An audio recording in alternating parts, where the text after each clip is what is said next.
Hey, all my fellow early intervention speech therapists, parents, and teachers. I want to share a fun way I have learned to adapt a beloved speech therapy material, Pop the Pig, to help promote language using various alternative communication and books.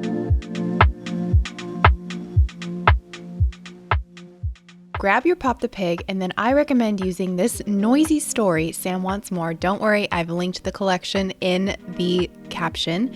I love these noisy stories because they provide repetitive phrases or words and sounds to promote imitation.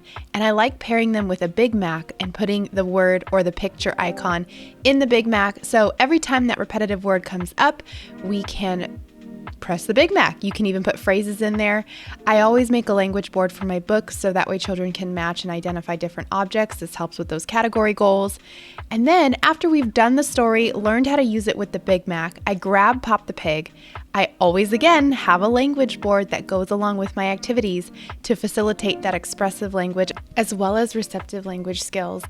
And then you're going to want to bring out that Big Mac with the same phrases you were using for the book. See how this is an activity where the pig is eating, Sam wanted more food. We're going to use the phrase more food or I want to eat to carry over some of those skills learned and build on the phrases we're already working on while using that assistive technology.